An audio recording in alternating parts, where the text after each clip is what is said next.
নমস্কার দর্শক বন্ধুরা, টুকিস কিচেনে সকলকে স্বাগত জানাই। আজ নিয়ে এসেছি আলু পটল মাছের ঝোলের রেসিপি নিয়ে, যেটা খেতে গরম ভাতের সাথে খুব ভালো লাগে। আশা করছি আপনাদেরও ভালো লাগবে।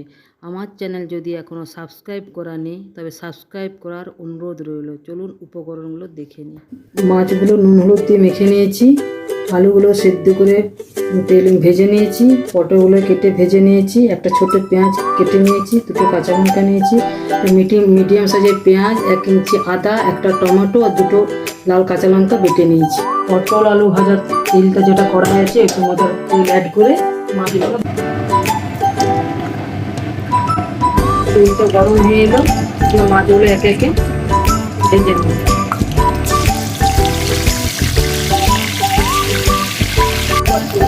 মাছগুলো ভাজা হয়ে গেলে উঠিয়ে নিলাম।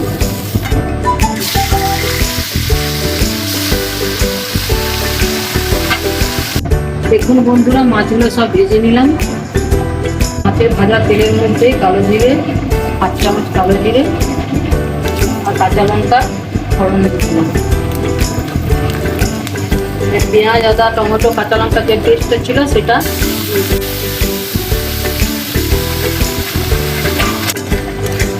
পেঁয়াজ আদা টমেটো কাঁচা লঙ্কার পেস্টটা ভালো করে ফ্রাই করে নিতে হবে। ঢাকা দিয়ে দিলাম একবার। কালো জিরে কাঁচা লঙ্কার পেঁয়াজটা দেওয়ার ছিল, ভুলে গিয়েছিলাম, এখন দিয়ে দিলাম। মশলাটা ফ্রাই দিয়ে গেছি।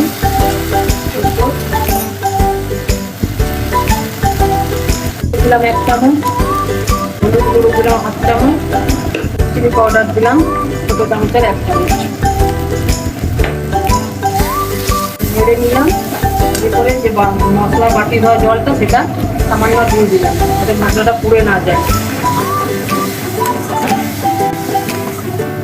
ঢাকা দিয়ে কিছুক্ষণ মশলাটাকে ফ্রাই করে নিতে হবে। মশলাটা ফ্রাই হয়ে গেছে, যেমন তেল উপরে উঠে এসেছে। এরপর আলু আর পটলগুলো এর মধ্যে দিয়ে দেবো।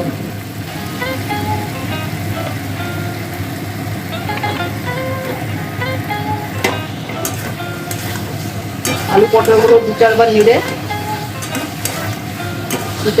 নিলাম। উষ্ণ গরম জল দিয়ে দিলাম।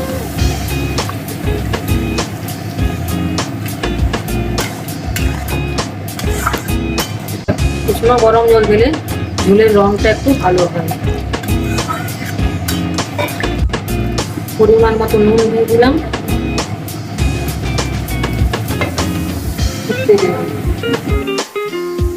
5 মিনিট পর ঢাকনা করে দিলাম। কড়াইয়ের তেল উপরে ভেসে এসেছে, মাছগুলো দিয়ে দিলাম।